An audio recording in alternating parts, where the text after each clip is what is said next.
মধ্যবিত্ত ঘরের স্বপ্নগুলো অনেক ছোট, কিন্তু সেই ছোট ছোট স্বপ্নগুলো পূরণ করতে গিয়েই হিমশিম খাচ্ছি আমরা। তো হাজব্যান্ডের ফোনটা চুরি হয়ে যাওয়ার পরে একটা ভাঙাচোরা ফোন অনেক দিন ধরে ইউজ করছিল।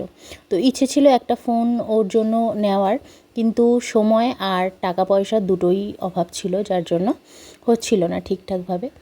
তো তারপরে আর কিছুদিন আগে বলতে এই দুদিন আগে মানে আমরা যাই মলে, তোমাদেরকে আগের ভিডিওতে বলেছি।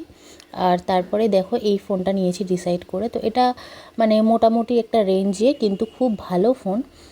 তো যেহেতু স্যামসাং, আর স্যামসাংয়ের ওপরে আমার বিশ্বাসটা সর্বত্র। আমিও যে ফোনটা ইউজ করি, যেটা দিয়ে ভিডিও করি, সেটাও স্যামসাংয়েরই ফোন।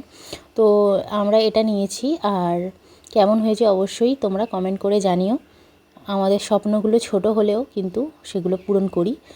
আর কি বলবো, হয়তো আমাদের মতন অনেকেই আছো যেই সব ছোটো ছোটো স্বপ্নগুলো দেখো আর পূরণ করারও চেষ্টা করো।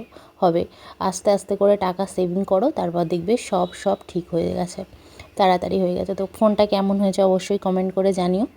তো এটা অনেক শখ করেই কেনা বলতে গেলে। অনেকের কাছে এটা হয়তো কিছুই না, কিন্তু আমাদের কাছে অনেক শখের আর অনেক মূল্যবান, কষ্টের টাকা দিয়ে কেনা একটা জিনিস। তো দেখতে পাচ্ছ কত সুন্দর গ্লেজ দিচ্ছে না পিছনটা। তো অবশ্যই কমেন্ট করে জানিও ফোনটা কেমন হয়েছে।